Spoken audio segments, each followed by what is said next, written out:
जय श्री कृष्णा दोस्तों। अष्टावक्र गीता के 7वें प्रसंग के आखिरी सूत्र में राजा जनक कहते हैं, अहो चिन्मात्र में वाहम इंद्रजालोपमं जगत अतो मम कथम कुत्र हेयोपादेय कल्पना।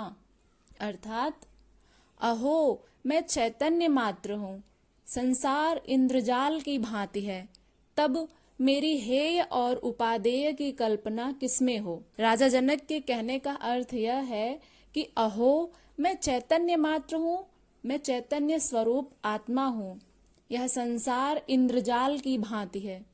इंद्रजाल का अर्थ होता है कि जो कुछ भी यहाँ पर हो रहा है इस सृष्टि में वो सब एक माया की भांति है, एक जादू की भांति है। तो इंद्रजाल उसी को कहते हैं। और यहाँ पर सब कुछ अपने आप में ही आकर्षण है। हर तरफ हमारी जो इंद्रियां हैं वो सृष्टि में जो भी विषय भोग की वस्तुएं हैं उनकी तरफ वो आकृष्ट हो जाती हैं। यही होता है इंद्रजाल। और इंद्रजाल का अर्थ होता है जादू। तो जादू जो होता है, एक जादूगर अपनी जादुई शक्तियों के द्वारा हमें आकृष्ट कर लेता है। हम ना चाहते हुए भी उसके जादू को इतना मनोयोग से देखने लगते हैं कि मानो उसी की तरफ हमारा मन, हमारी इंद्रियां, हमारा शरीर सब आकृष्ट हो जाता है। उसी प्रकार से यह सृष्टि है। इस सृष्टि में कई तरह के जो विषय हैं, जो हमारी इंद्रियों के विषय होते हैं, जिनको हमने कल की वीडियो में पढ़ा था, उसमें जो हमारी 5 इंद्रियां होती हैं उनके 5 विषय होते हैं।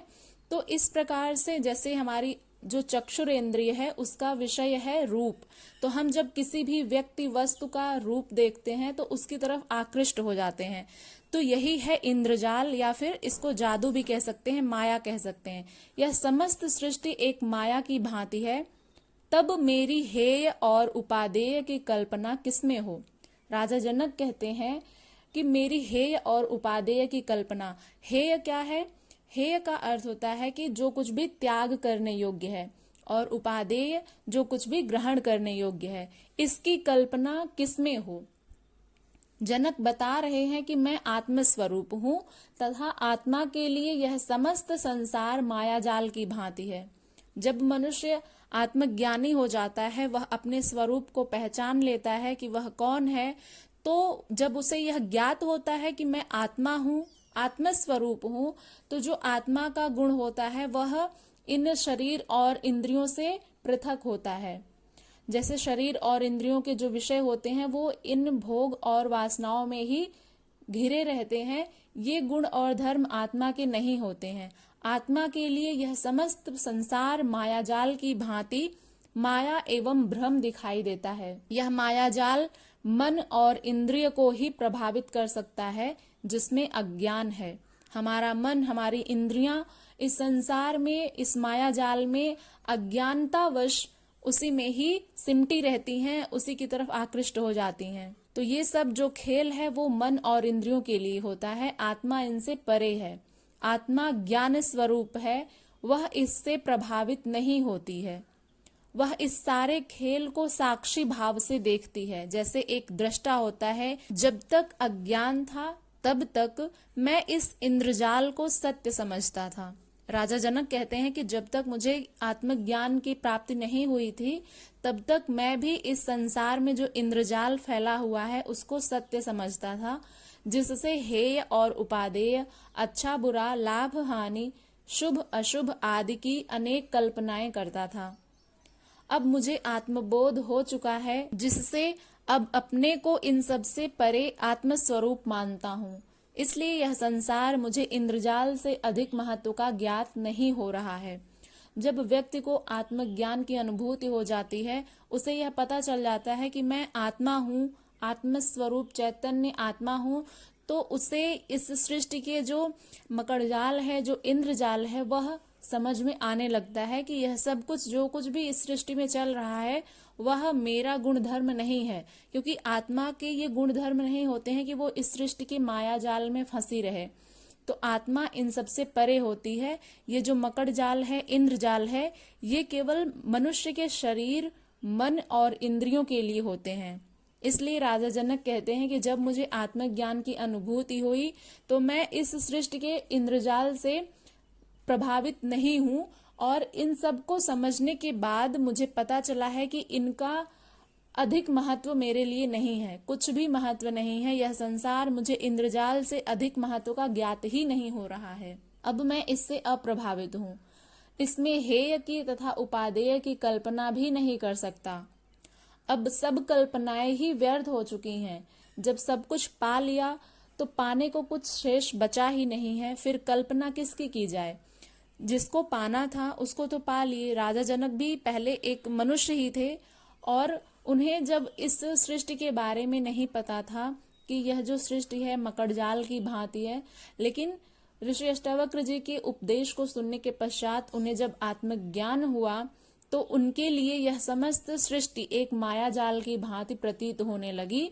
और वे कहते हैं कि जब तक मुझे ज्ञान नहीं था कि मैं कौन हूँ, तब तक मैं इन सब से प्रभावित था। लेकिन अब जब सब कुछ मैंने जान लिया है, मुझे आत्मज्ञान की अनुभूति हो गई है, तो जब मैंने अपने आप को पा लिया तो कुछ भी अब पाने को शेष नहीं बचा है। इसलिए इस सृष्टि से किस प्रकार की कल्पना की जाए। इस संसार में ना कुछ पाने को है और ना छोड़ने को। भोग व त्याग दोनों कल्पनाएं हैं जो कुछ पाने के लिए की जाती हैं। हेय और उपादेय, अच्छा बुरा, शुभ अशुभ आदि की सारी कल्पनाओं के पीछे प्राप्ति की वासना ही है। इसके पिछली वीडियोस में हमने पढ़ा था, ऋषि अष्टावक्र जी कह रहे थे उसमें कि इस संसार में जो मनुष्य है वह जब कुछ भी करता है तो उसके पीछे उसकी कामना, उसकी वासना लगी रहती है, क्योंकि वो कुछ पाने के लिए ही कुछ करता है। इस सृष्टि में हम जो कुछ भी कर्म करते हैं उसके पीछे उसके परिणाम को लेकर चलते हैं। हम ये पहले ही कल्पना कर लेते हैं कि हमारे इस कर्म के द्वारा ये परिणाम मिलेगा। जैसे जब कोई जप कराता है, यज्ञ कराता है या फिर दान पुण्य करता है, तो उसे यह मन में रहता है, ये कामना रहती है कि उसे पुण्य मिलेगा, पुण्य की प्राप्ति होगी, स्वर्ग मिलेगा, उसे मोक्ष की प्राप्ति होगी। तो ये सब जो है कामनाएं हमारे मन में, एक सांसारिक मनुष्य होने के नाते हमारे मन में, हम सभी के मन में रहती हैं। यही बात ऋषि अष्टावक्र जी राजा जनक को उपदेश कर रहे थे। और यहाँ पर राजा जनक वही बात कहते हैं, क्योंकि जब ऋषि अष्टावक्र जी उपदेश दे लिए तो उन्होंने यह जांचने के लिए उनकी परीक्षा ली और उनसे प्रश्न किया। तब राजा जनक अपने आत्मज्ञान की पुष्टि हेतु ये बताते हैं कि वास्तव में मुझे आत्मज्ञान हुआ है। तो वे कहते हैं कि जो कुछ पाने के लिए किया जाता है, भोग और कल्पनाएं, ये सब केवल सांसारिक मनुष्य के लिए हैं। हेय और उपादेय, अच्छा बुरा, शुभ अशुभ आदि की सारी कल्पनाओं के पीछे की जो प्राप्ति है वो वासना ही होती है। जब वासना ही नहीं रही तो ये भेद अपने आप छूट गए। यानी जब मनुष्य को अपने आत्म स्वरूप का ज्ञान होता है तो ये जो वासनाएं होती हैं, जो काम वासना रहती है, वो अपने आप ही छूट जाते हैं। मैं स्वभाव से जो हो रहा है उसमें संतुष्ट हूँ। राजा जनक कहते हैं कि जो कुछ भी स्वभावतः हो रहा है मैं उसमें संतुष्ट हूँ, प्रसन्न चित्त हूँ, क्योंकि मुझे अपना ज्ञान हो गया है कि मैं कौन हूँ। मैं दोनों का साक्षी होकर चैतन्य में स्थित हूँ। इति अष्टावक्र गीतायाम सप्तमम प्रसंगम समाप्तम। इस प्रकार से अष्टावक्र गीता का सप्तम प्रसंग समाप्त होता है। कल से हम लोग 8वें प्रसंग को प्रारंभ करेंगे। ये वीडियो यदि आपको पसंद आई हो तो इसको लाइक करिएगा, शेयर करिएगा और अपना फीडबैक जरूर दीजिएगा कि आपने इस वीडियो से क्या सीखा और ऋषि अष्टावक्र जी के उपदेश आपके जीवन में किस तरह से उपयोगी सिद्ध हो रहे हैं। इसे कमेंट बॉक्स में जरूर बताइएगा। मिलते हैं अगली वीडियो के साथ। चैनल पर यदि नए हैं तो इसको सब्सक्राइब करके बेल आइकन को प्रेस कर लीजिएगा ताकि आने वाली हर वीडियो की नोटिफिकेशन आपको सबसे पहले मिलती रहे। चलिए मिलते हैं अगली वीडियो में, तब तक के लिए अपना ध्यान रखिएगा। हरे कृष्णा।